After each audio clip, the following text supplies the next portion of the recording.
welcome back to my channel. If this is your first time here, you're absolutely welcome. If you're a regular viewer, thank you so much for always coming back to watch my videos. From the title of the video, you already know that I'm going to be talking about the Ike and Mercy show, or Mercy and Ike show. Today, it started out with Ike's house. Ike was seen walking in his apartment, just pressing computer and doing one or two things, and then he received a gift. Apparently, it was a book and 2 frames. So it was talking about how grateful he is to his fans, that they always send gifts like this to him, and he doesn't even know who in particular sent it, but he's just really grateful. The content of the gifts that they gave him, which is the book, he and Mercy's pictures in them, and some of the things that they had said to themselves when they were in Big Brother's house. Okay, so that was what it was about. Then after that, they showed him and his cousin having a conversation. He was telling his cousin that he's thinking of moving in with Mercy, and his cousin goes, "Okay, are you serious, guy? That is so wrong." And he's like, "Why is it wrong?" The guy was like, "People are going to see you like a woman rapper. It doesn't just feel right. You're not married yet, and it's somehow for you to be moving into a girl's house. So it's just how it is, you know." But Ike was like, that he doesn't know the double standard that goes on here in Nigeria, that in other countries like the UK, the US, like all these things don't really matter. It doesn't really mean anything. But all about what is it going to do, you know? After this time, they now showed Mercy in her own house.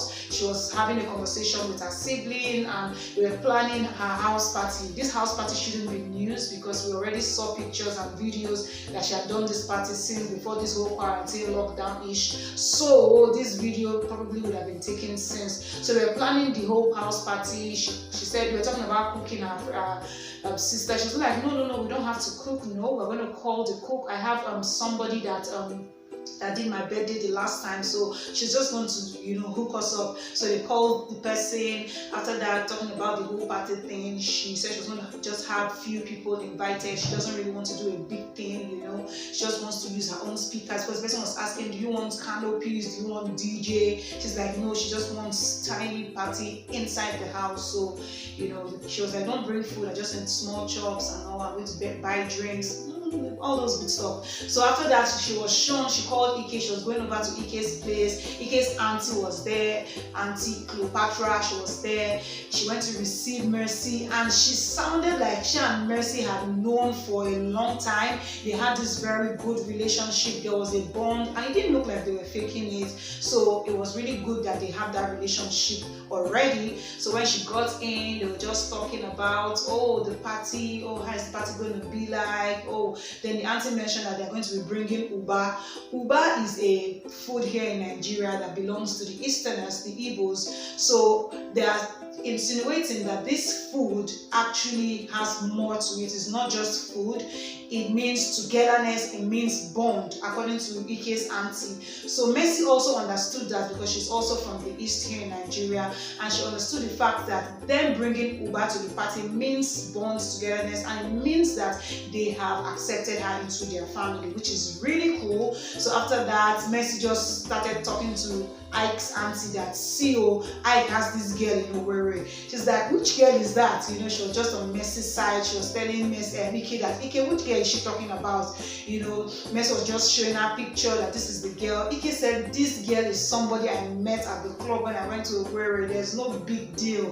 This is not somebody you should worry about. And Mercy goes, this girl has been texting you. You people have been chatting. What do you mean? Ike said, oh my God, it's just one message. She said, hey, good morning, and that is it. Come on. Then Mercy mentioned another name, Gloria, Big Glory.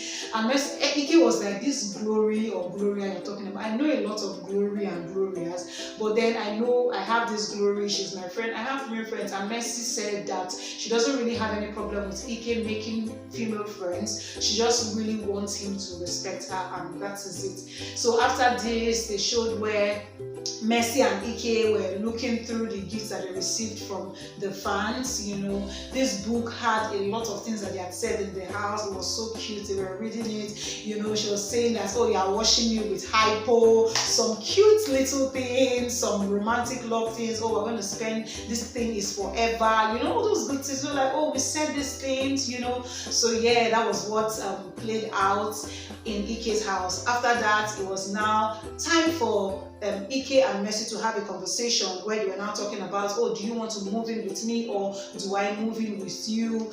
Ike asked her a question.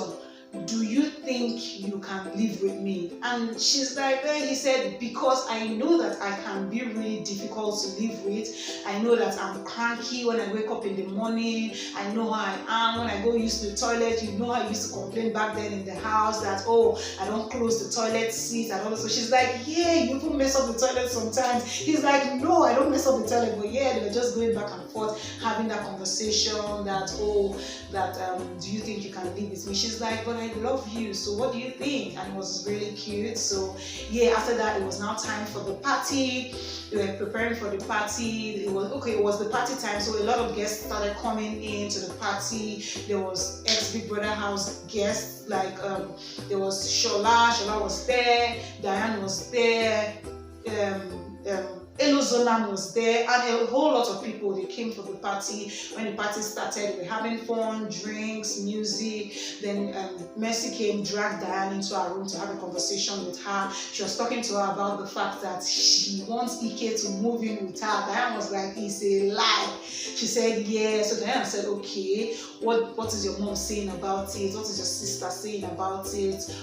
What do you want? Does it make you happy? She's not like, well, yeah, that she doesn't really mind him coming over, but people will talk, and her mom is not really comfortable with it as well. Though her sister is scolded and her sister doesn't really mind, but people are going to talk. Then it's like, see, whatever makes you happy, because like it or not, people will talk. What do you do this one, they will talk. You do this one, they will talk. As far as it makes you happy and you know in your mind that you're doing the right thing, it doesn't really matter, okay? Then Mercy now opened up to Diane and told Diane that she doesn't want a situation where Ike will now feel relaxed, oh, I'm already living with her, we're already doing the husband and wife thing, wife and husband duties, so why would you want to now put a ring on it and make all the marriage and everything, the process quick, if he already has what he wants, you get. So Diane was not like, yeah, you have a point, but if that is your scare or your fear, speak to him about it, okay? I feel like if you have this conversation with him, then everything is going to be easy, So she just said that, yeah, that now that she has spoken with Diane, that she has a clearer picture of what it is that she's going to do. Now that she has spoken with Diane, she feels like it's true. She really needs to do what makes her happy. Yeah, so the party was now ongoing, and of course, Ike's auntie came with the Uber. They had a good time. She just gave her speech because according to her, she felt like a lot of the ex-Big Brother housemates, they didn't really believe that she had this house. Not just them, but some other people. In fact, people made a lot of statements about this house that, oh, it's audio house, I beg you, this audio house is not real. Or even if she has the house, she was given the house, she didn't buy it, it's not her house, So she was really happy to have all of them present in this her house party, and she made them know that, see, it is my house, this is my house party, and when she was giving her speech, she made a statement. She was like, all of us were gathered here to celebrate this little thing, and somebody goes, it's not little, no, she just laughed, she prayed that for them to come and celebrate with her, that they're going to see happiness, just declared a lot of words, for them. And that was it for this episode. She said it really made her proud that she had them come over and that they actually saw that this house belongs to her. She's like, she likes what is going on in her life right now. She knows that this is not the end, that this is just that she knows that things are going to keep unfolding and all those good stuff. So that was it for today's episode of Mercy and Ike show. I feel like the show is really short, but you can imagine how short this show is and how long I've talked. It means that a lot of things actually happened. But then again, it is good. Let's be saying, I like their vulnerability, how open they are in this show. I know that this show is scripted. There's a possibility that, in fact, every single thing they said, they told them to say it that way. There's a possibility. But then again, I like that they are talking about their life. They're showing us that, oh, this is what is going on. Because right from the Big Brother house, we have seen their journey, Ike and Mercy's journey in their relationship. And it's been good for us to watch them, grow into what marriage is. Because at the end of the day, every relationship every marriage begins with a relationship, and this relationship, we hope it ends up in marriage. We're not forcing them to be together, because at the end of the day, there are so many factors. We don't even know their genotype yet, you know. So a lot of things can either make or break a relationship. So yeah, I'm really looking forward to them doing a whole lot more. And as they open up to us and be vulnerable with us, we are here to wish them well. I really wish them well, and I hope that this works between both of them. What am I talking too much? Okay, so this is what happened for this episode. I'm going to see you guys in my next episode. If you're yet to subscribe to my channel, come on, please subscribe, okay? Let us do this together. So I'm going to see you in my next one. Until next time, guys, thank you for watching. Bye.